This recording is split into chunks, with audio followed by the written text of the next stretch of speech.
जो पत्नी मिली है, जो पति मिला है, जो बेटा मिला है, जो माँ बाप मिले हैं, जो सास ससुर मिले हैं, जो देवरानी जेठानी मिली है, जो भांजा मिला है, मामा जी मिले हैं, अब ये मामा कोई चेंज नहीं हो सकता, रहेगा यही मामा, चाहे उसका फटे पाजामा पर रहेगा यही मामा। जैसे शिवराज सिंह कहते थे मैं पूरे मध्य प्रदेश का मामा हूँ। अब मैं समझ नहीं पाता हूँ, मामा जी दिल्ली चले गए, मामा कहाँ आएगा? मामा बाप भी वही रहेगा, जैसा है तैसा है, बाप वही रहेगा। बाप चेंज नहीं हो सकता, माँ चेंज नहीं हो सकती। हाँ, पति पत्नी चेंज हो जाते हैं, कुछ लोग हिम्मत जुटाते चेंज कर लेते हैं, और चेंज करते हैं तो फिर उसी मॉडल का ही मिलता है, क्योंकि जो भाग्य में है वही मिलेगा, चाहे जितना चेंज कर लो आप।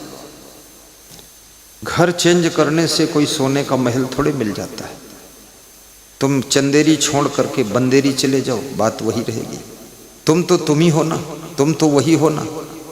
चंदेरी छोड़ा है तुमने, लेकिन तुम तो वही हो। तो चंदेरी में जैसे भगमच्छर मचा के रखा था घर में, तो जहाँ रहोगे ललितपुर में वहीं भगमच्छर शुरू, लखनऊ जाओगे वहाँ वही शुरू, क्योंकि पति पत्नी तुम तो वही हो। लखनऊ में जाकर ताल ठोक दोगे, आइए देख लूँगा तुमको, तुम नहीं बदल सके। घर बदल लिया, गाड़ी बदल लिया, साड़ी बदल लिया, स्वेटर बदल लिया, जैकेट बदल दिया, जूते चप्पल बदल दिया, घड़ी छड़ी बदल दिया, कमरा बदल दिया, बेड बदल दिया, बेड के गद्दे बदल दिया, लेकिन खुद को कैसे बदल पाओगे? खुद को खुद बदलने की ताकत तब पैदा होती है जब सत्संग में तुम डुबकी लगाते हो और भक्ति के पथ पर कदम बढ़ाते हो, तो खुद को बदलने की शक्ति पैदा हो जाती है।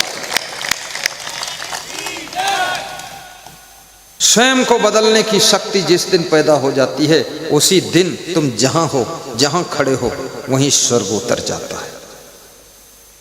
लोग खुद को नहीं बदलना चाहते, लोग पत्नी को बदलना चाहते, लोग पति को बदलना चाहते, लोग बेटे को चेंज करना चाहते, लोग बाप को बदलना चाहते, और लोग अपने भाई को बदलना चाहते, खुद को नहीं। याद रखना, स्वयं को बदल लो। दुनिया बदलेगी कि नहीं बदलेगी इसका कोई भरोसा नहीं है। बदल भी सकती हो, नहीं भी बदल सकती हो, देर में बदल सकती हो, तुरंत बदल सकती हो, बदलने के बाद फिर बिगड़ सकती है, और फिर जैसी की तैसी हो सकती है। लेकिन तुम अपने को बदल भी सकते हो, परमानेंट बदल सकते हो, अपने को संभाल सकते हो, और खुद को बदलने की कला आ गई तो घर का कलह कलेश भी खत्म हो जाता। संसार के नर नारियों के जीवन रूपी खेत में अवगुणों की घास माया मोह के संसार के संसर्ग में आने के बाद धीरे धीरे उगने लग जाती है। दुर्गुणों की घास पनपने लग जाती है, बुराइयों की घास पैदा होती है, गलत गलत आदतों की घास पैदा होती है। उसके लिए गुरु जी की ड्यूटी है कि आपके जीवन के खेत की बुराइयों की घास को सत्संग भक्ति के माध्यम से उखाड़ उखाड़ कर फेंकना, ताकि जीवन में सुख शांति की फसल अच्छी हो सके और जीवन में आनंद के फूल खिल सके। इसलिए जय। हमारे आश्रम के छोटे गुरु जी भी कहते थे, गुरुमन देव महाराज और मेरे गुरु पूज्य श्री क्षमा देव महाराज कह रहे थे कि जिस काम में लगाया हूं इसी में लगे रहना, इधर उधर मत करना। तो हमने कहा इधर उधर क्या? बोले इधर उधर मतलब दूसरा काम कोई शुरू मत करना, बस सत्संग करो, भक्तों को आशीर्वाद दो और अपनी साधना तपस्या को प्रखर करो। इतना प्रखर करो कि तुम्हारा नाम लेकर के भक्त अगर कोई काम करे तो भी सफल हो जाए, इतना तेज तप आना चाहिए। गुरु ने समझाया कि राम का नाम लेकर के रीछ भालू बानर पत्थर समुद्र में डालते थे तो वो पत्थर भी पुल बन गया, सेतु बन गया, ब्रिज बन गया। ऐसे तुम्हारे नाम में शक्ति आ जाना चाहिए। तुमसे मिल करके कोई आशीर्वाद ले वो तो बहुत बड़ी बात हो गई, केवल फोटो से भी आशीर्वाद ले ले तो भी काम हो जाए। तो हमने कहा इसके लिए क्या करना पड़ेगा? तो गुरु ने कहा अखंड ब्रह्मचर्य व्रत का पालन, अखंड वैराग्य और आत्मज्ञान और आत्मबोध और साधना, तपस्या, त्याग, तप, ये सब खूब करो, खूब करो। जिंदगी बदल जाएगी, जीवन चेंज हो जाएगा। बैठा लो हमारा भगत है भरत, जिंदगी चेंज हो जाएगी, याद रखना। त्याग इनका देख लो, तप इनका देख लो, भाव इनका देख लो, प्रेम इनका देख लो। जिंदगी में गुरु की प्रखर तपस्या भक्तों की समस्या को हल कर देती है, याद रखना। इसलिए गुरु को तपस्वी, यशस्वी, तेजस्वी, ओजस्वी होना चाहिए। हनुमान चालीसा में चौपाई लिखी हुई है, अपन तेज सम्हारो आपे, तीनों लोक हांकते कांपे। अपन तेज सम्हारो आपे, तीनों लोक हांकते कांपे। अपने तेज को संभालो। देखो, घर संभालना आसान है, परिवार संभालना आसान है, पशु पक्षी संभालना आसान है, बिजनेस संभालना आसान है, नौकरी संभालना आसान है, लेकिन स्वयं को संभालना बहुत कठिन है। स्वयं के मन को संभालना बहुत कठिन है, स्वयं की इंद्रियों को संभालना बहुत कठिन है, आंखों को संभालना कठिन है, कानों को संभालना कठिन है और मन के विचारों को संभालना कठिन है। जिसको खुद को संभालने की कला आ गई, वो पूरे विश्व को संभालने की शक्ति प्राप्त। जिस की भक्ति से गुरु प्रसन्न हो जाए, गुरु भी बड़ाई करे कि ये भरतलाल शिक्षक, ये उर्मिला देवी कितनी महान है। गुरु अपने दिल में स्थान देते।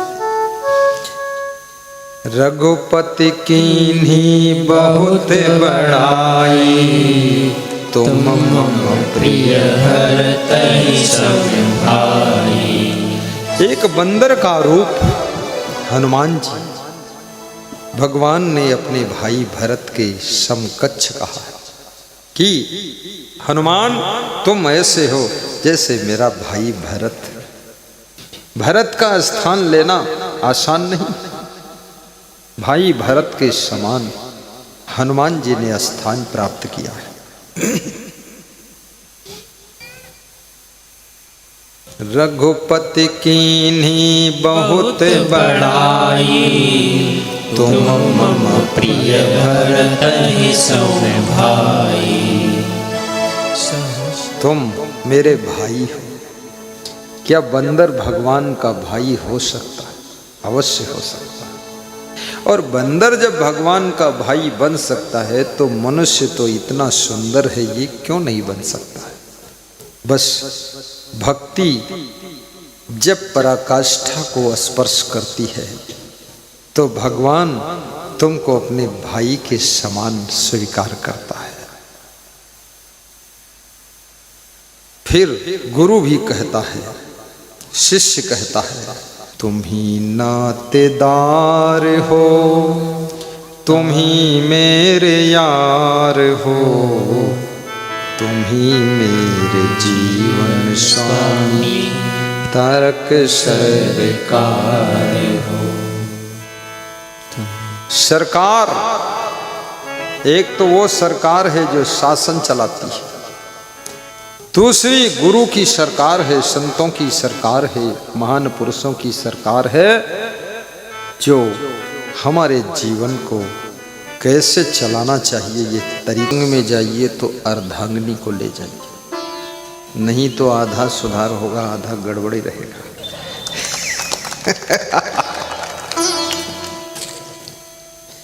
यहाँ बहुत से लोग अपनी अपनी अर्धांगिनी को भी लाए हैं, भाइयों को भी लाए हैं,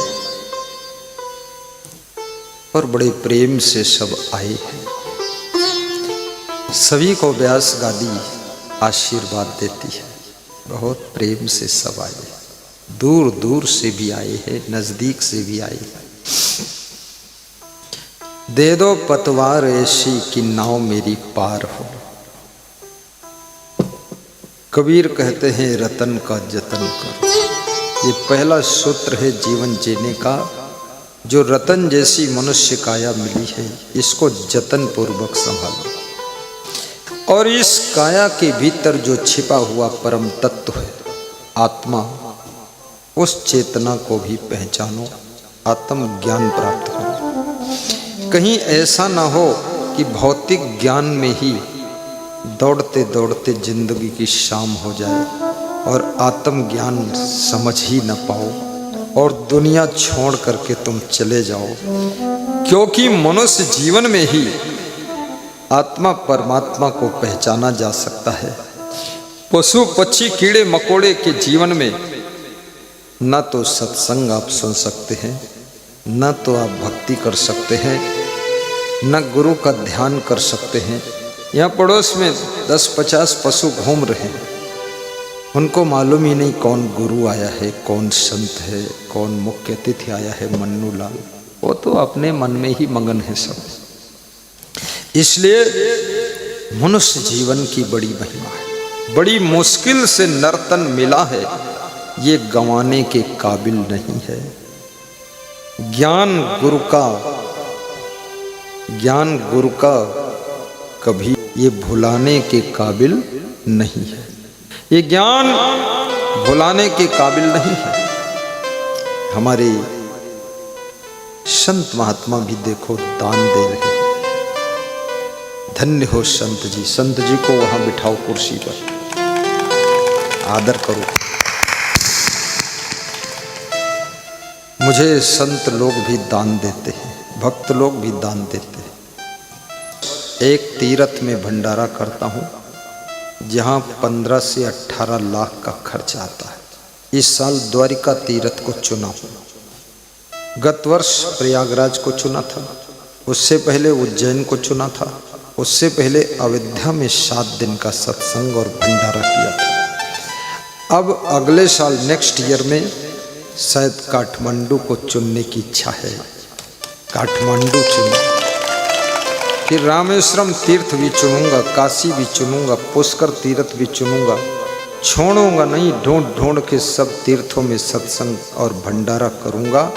तुम्हारा दान उसी भंडारे में खर्च होता है। ये जो अन्नदान आया है, ये सब द्वारिका के भंडारे में, जहाँ डेली 10 से 20 हजार लोगों के लिए भंडारा बनेगा और 5 दिन भंडारा चलेगा। 3 दिन का प्रोग्राम है। 1 दिन पहले से लोग पहुँचेंगे और 1 दिन बाद तक रुकेंगे।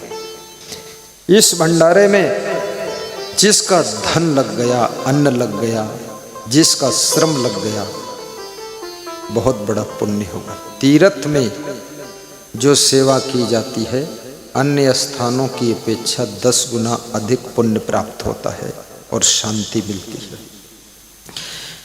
तीर्थ दर्शन सत्संग समिति भारत का गठन हुआ है, जिस समिति के श्री दयाराम प्रोफेसर करेरा वाले 5100 के सदस्य, ये 5100 के सदस्य बने। विशेष दानवीर की श्रेणी है, ये पर्चा मिल। आत्मीय दानवीर की राशि 2100 है। कर्ण दानवीर की श्रेणी की राशि 11,000 है। राजा बलि दानवीर 21,000 है। हरिश्चंद्र दानवीर 51,000 है। अम्बरीश दानवीर 1 लाख है। मौरस ध्वज दानवीर 2 लाख। कबीर दानवीर 3 लाख। राजा शिवी दानवीर 4 लाख। भामा शाह दानवीर 5 लाख। कबीर दानवीर की श्रेणी में 3 लाख की राशि योगेश साहू छत्तीसगढ़ राजनांदगांव ग्राम पटेवा वाले ने, पुलिस में नौकरी करते थे, नौकरी छोड़ दिया है खुशी से, और उन्होंने 3 लाख की राशि उसमें देते हैं। 51,000 की राशि हमारे हैदराबाद आंध्र प्रदेश के महान भक्त ईश्वरलाल रावटे की ओर से आ चुकी है। और 21,000 11,000 ऐसे करीब 200 लोग हैं।